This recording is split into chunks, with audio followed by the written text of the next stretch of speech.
Hello, everyone. I am Chester44, also known as Fly, and welcome to this Let's Play of Citizen Sleeper. Last episode, we went and paid the guy's tab once, and then went and did some running around to deal with Hunter.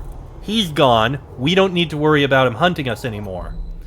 Killer is still out there, but to get to him, we need to get to the center of the eye, which involves going up the free spoke.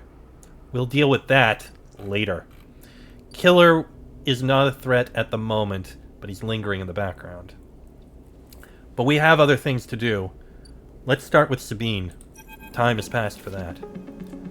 4 cycles, Sabine said, and here you are, right on time with no sign of them. You wait a while in the apartment, the dread descending as the cycle spins onward. They should be here. Check the terminal. You check and double the terminal for messages or recordings. Nothing. Just the pale glow, the silence. Check the door. You pace back and forth around the apartment, the rumbling of the station suddenly so present and loud.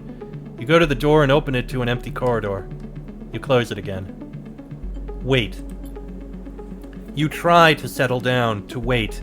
You sit on the bunk and stare out at the tiny room. Where the hell are they? A knock at the door. Open it.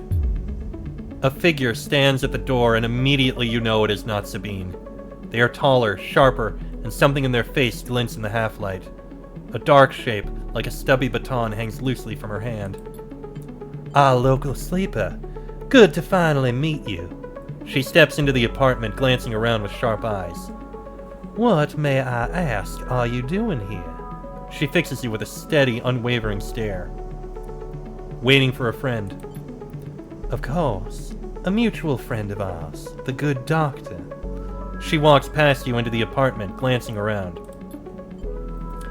We set them up here, you know. This place is one of ours. She picks up a glass from the dispenser and inspects it. People always seem to forget who put them where they are. She glances at you. And I suppose you are here to help. Something like that. Good, good. She puts the glass down and turns to face you. I love to meet helpers. We need so many but can find so few with the right skills. She spins the baton in her fingers by her side, her eyes not leaving yours. We have a problem, you and I. It seems our friend has disappeared, left without even saying goodbye, which means they are in a little trouble now. But it's a kind of trouble that you need help for, so I thought I'd come down here and take a look at their little hidey hole, and here you are, the help. She looks through the detritus on the side. And what help, a sleeper no less, which I have to admit is a little surprising. It suggests to me that our friend hasn't been very honest with you either. What do you mean? Well, I'm sorry to report that before we got them set up here, Sabine was working for your owners. SNR. You blink hard at the news, unsure how to take it. Rabaya looks away, waiting for a response. Prove it. Happily. She crosses into the next room, and you follow silently. She sits at the terminal and touches her baton to one of the access ports. A spark, then the terminal screen skips, encrypted folders emptying themselves before your eyes. In the flicker of files, you see SNARP letterheads and code forms, reports laden with medical data marked with the corporate logo like the sigil of some cult. Rabaya steps away from the terminal. Look all you want. Some of your files may even be there. The volume of documents is overwhelming, but they seem to be mostly reports on early emulation tests, surveys with sleeper candidates, reams and reams of usage data. If Sabine was an SNARP employee, why did they help you? Rabaya reaches over and places a vial of stabilizer on the desk, breaking your concentration. It shimmers in the screen light, its viscous clear liquid crystalline within the glass. We will, of course, keep up the supply. We are more than able to dispense important medicines, even without the doctor. You hold it between your fingers, and for a tiny moment you have the urge to crush this object for the power it has over you. I'll ask Toshiro to make those a little cheaper for you. He'll be running the surgery now. Rabaya closes up the briefcase lab and holds it at her side. We have to retrieve our assets, of course, but I'm sure you understand. Rabaya turns on her way out. There is no reason for us to be enemies, Sleeper. Come see me. I keep an office nearby. We have good work to do, you and I. Meet me there in a few cycles. She slips out silently into the corridor. You look around the apartment and feel the fear drain out of your body to reveal the tiredness beneath. Well, we have a new upgrade point. Let's max it out. Photosynthetic skin. That is actually a good thing to have. We can recover energy at home. And we got one more point to get in order to get everything to a +1, which is a very good thing. After that, we'll need to get 2 upgrade points for every upgrade. Using scrap components to repair condition will be useful, but instant karma is more so. Let's see. Rabaya appointment. A constant flow of people seem to be visiting Rabaya's office. You'll need to wait your turn. 2 rounds for that. The Yatagan dispensary. Toshiro now runs a dispensary out of the block. He eyes you as you approach. No sign of Sabine. 80 cryo each. That's fine. But it looks like now Hardin is also here. Wait, Hardin? That's not who I thought. It's been more than a few cycles since Fang confronted Hardin, and the silence has been noticeable. In your time with Fang, you haven't exactly found him to be reliable, but you did expect to hear the end of whatever plan he put into action. But if he won't come to you, you think, as you approach the Havenage building, then it's time to come to him. After all, he did promise to fix your tracker, and you're getting nervous. As you approach the bay doors, you see them wide open and light pouring out of the once dark room. Stacks of servers and terminals sit outside the bay, suddenly robbed of their mystery by the bright flood lamps. A figure in Havenage security fatigue steps out of the bay as you get closer, carrying a stack of hardware. Approach. As you get closer, you see the security officer taping up machines from Fang's stash with what looks like hazard tape. This isn't good. You again. Hardin is there, leaning beside the bay entrance so calmly that you barely noticed him. He has a slate in his hand, an inventory of seizures scrawled across it. Predictable. Further evidence of Fang's collusions. You see another security officer come out of the bay and take notice of you. Hardin? Hardin pushes away from the wall and comes closer. Don't worry, Sleeper, we have all the evidence we need. A confession won't be necessary. He gestures around at the stacks of hardware. Spying on fellow Havenage members, hoarding Solheim's materials, an obsession with corporate data. Speaks for itself, does it not? That was his job. And what would you know about jobs, Sleeper? He looks up at the glass roof above and the stars beyond. We are the ones that provide the oxygen you are breathing, the light you are seeing, the systems you use every day to live out your cycles. This place was hard fought for, Sleeper. It took work, diplomacy, and strength to stop the Eye descending into chaos after Solheim collapsed. Not blind conviction or self-interest. Fang isn't selfish. I know all about the background of our mutual friend, Sleeper. Don't you worry about that. His parents would be sickened by the damage he is trying to do to the institution they helped found. You see, Sleeper, we are proud of our history here. Andre Erlin and the First Union founded this place, and Havenage has welded his values into the station's very walls. We will never turn away the hard-working, the just, the true citizens of the Eye. Havenage aren't a gang like Yatagan. We aren't pirates like half the spaces you'll meet in the hub, or esoterics like those Haifa radicals in the Greenway. We are the backbone of this place, proud and true. We named Erlin's Eye, Sleeper. This is our station. He meets your eye. So please, take your false accusations elsewhere before I decide that I need that confession after all. History will catch up with you. I'm not afraid of history, Sleeper. We are making it here, cycle by cycle. If you have any pride, you'll give up Feng the moment he contacts you. You know where to find me. With that, Hardin turns his back and walks back towards the security officers, ordering them to continue the clear-out. As they do, something catches her eye among one of the server stacks.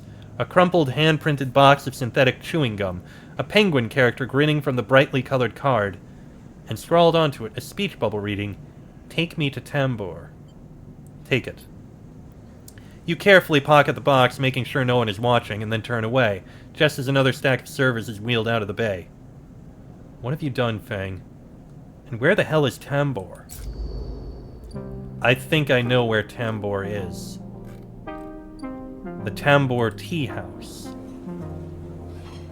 Hand in gum box. You feel stupid doing this, but the penguin says take me to Tambor, and this is the only Tambor you can find. The waitress looks at you with suspicion as you hand over the box.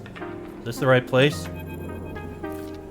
As you go to leave the Tambor Tea House, a hand falls on your shoulder. Sleeper, Feng hisses from behind you. How did you find me? The penguin.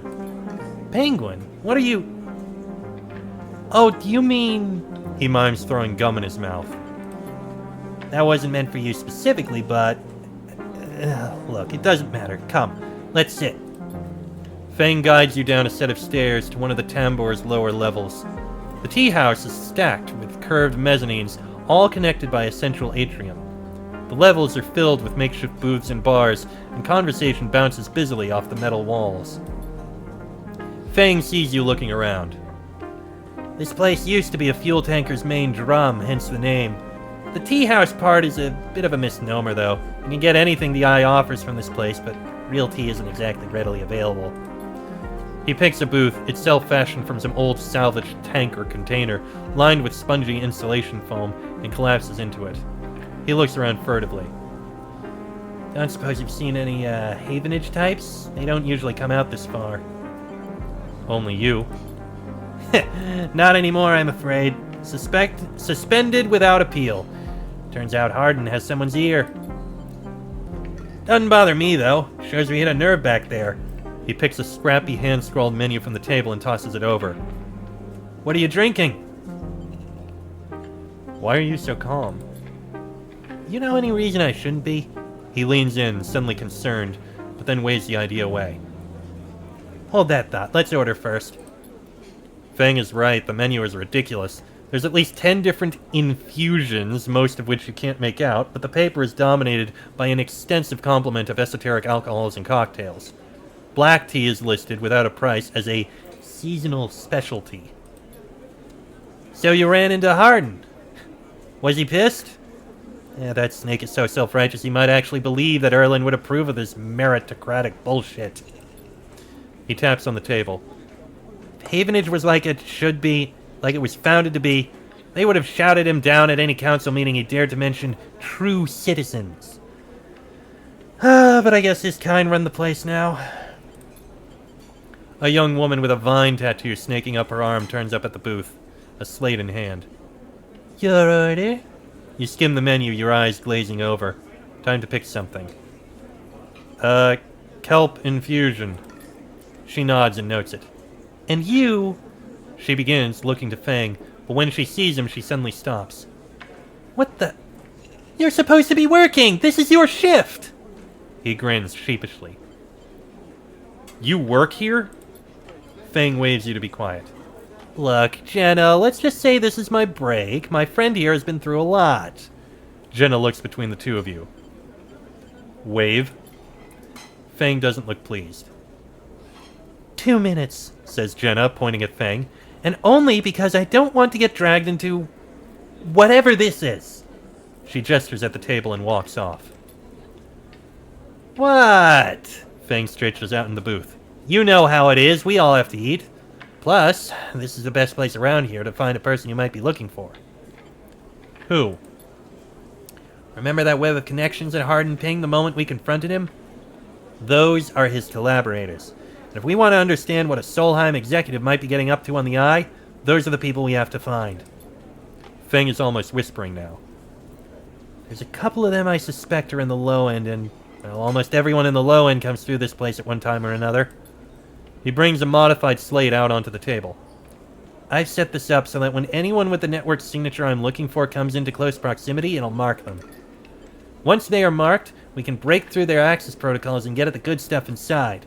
We just have to find them first, hence me moonlighting as a waiter. Wait, I have an idea. Oh no. Look, I can't cover enough of the low end on my own, and so far I've had no matches in this place. With two of us, we can cover more ground. How?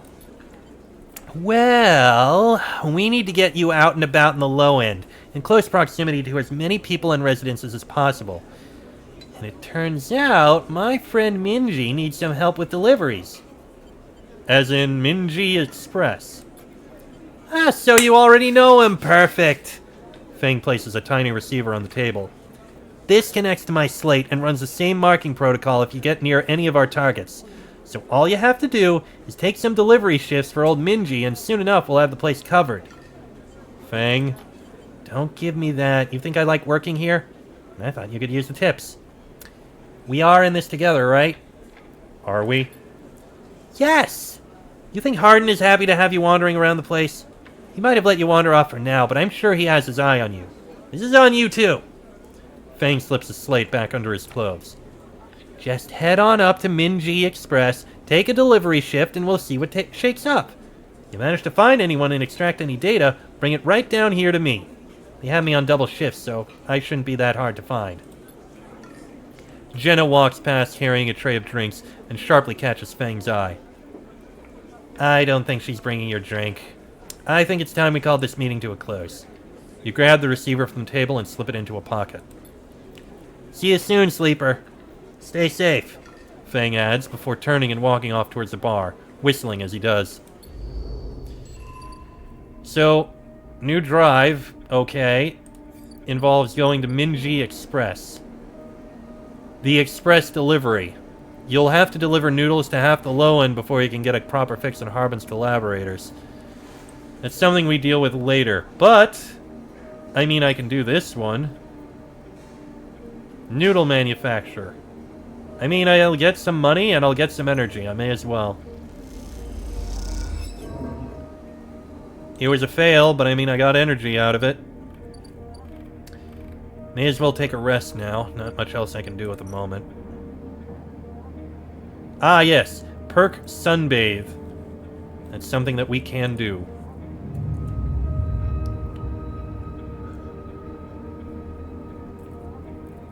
That said, I'm gonna need energy. Oh god, those are bad. Those are really bad rolls. Well, on the plus side, I think I can do a little bit more of this.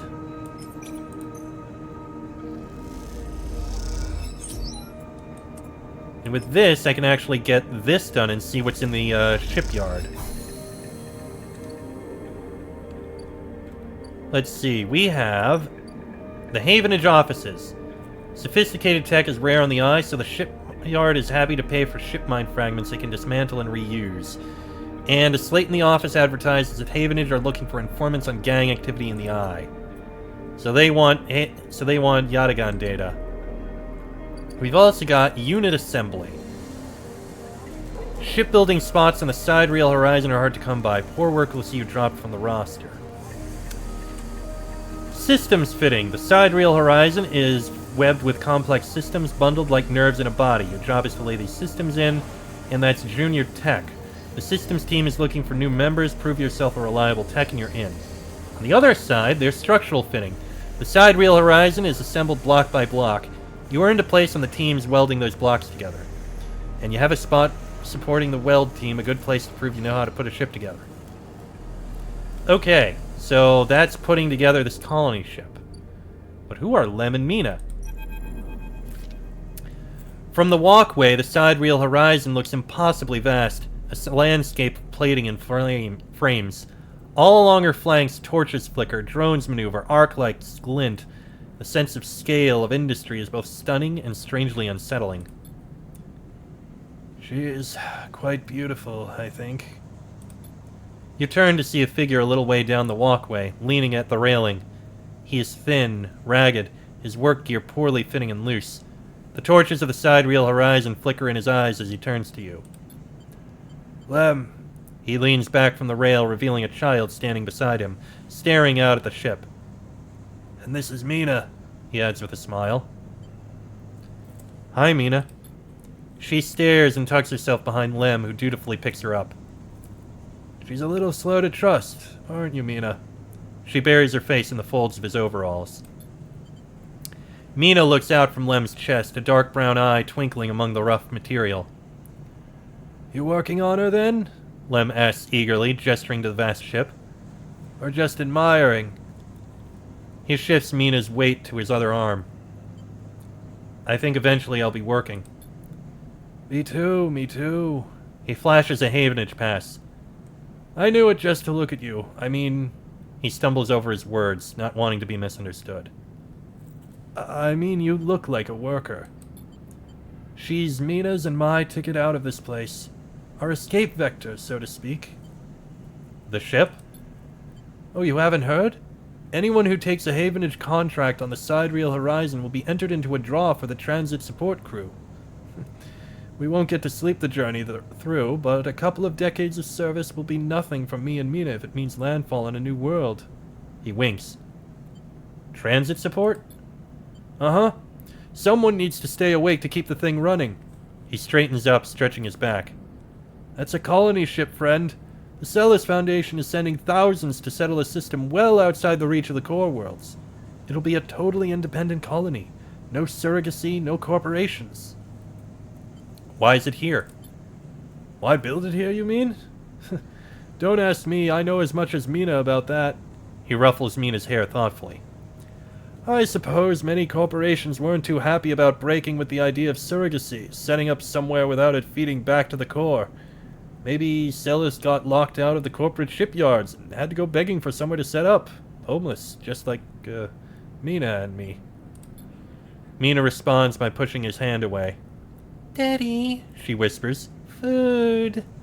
Pulling an exaggerated grumpy face. She glances furtively at you as she plays with a set of dog tags that hang from Lem's neck. I'm just chatting a little, Meanie. Give Daddy a sec. He turns back to you and you suddenly notice how tired he looks. I'm not on the Havenage crew yet, but I'll work my way in. You can do it too, friend. We have to stick together.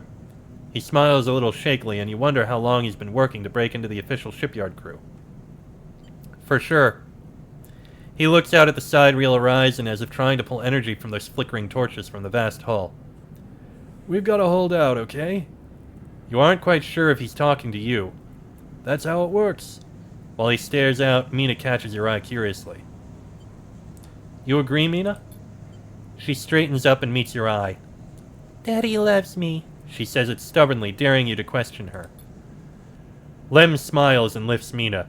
That's it. We hold on. He smiles sheepishly at you. We are just a couple of softies. Isn't that right, Mina? He sets her down, standing by his side, and she clings to his leg. Gotta go feed this one. Maybe see you on a shift, huh? He turns and they walk down the hallway away from the shipyard. You see them talking, and then a moment later, Mina turns around and stops. See you, robot! Her shout echoes down the walkway, and she flashes you a parting smile before running up to catch up with Lem. You watch them a little before you turn back to the impossible scale of the side reel horizon. A ticket out. Well, they're cute. Alright, I am low on energy and the like.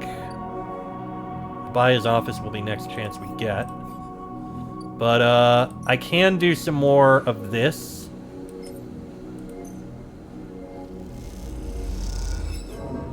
That's a little bit of energy. I think... You know what? I can probably hack some Yatagan agents.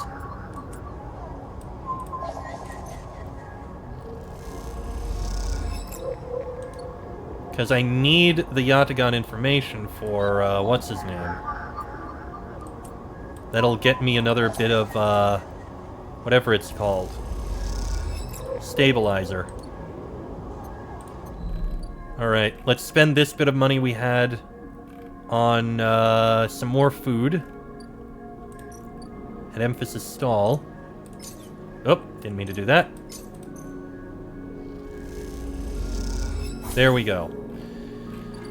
And with that, I am going to end this episode here, because it's gone on about long enough. Next episode we'll rest, and it looks like we're going to be dealing with the guy at the club again. We're going to need to do some work in order to get more money. But that'll be in the next episode. So until then, I am Chester44, also known as Fly. This has been a Let's Play of Citizen Sleeper, and I shall see you all next time.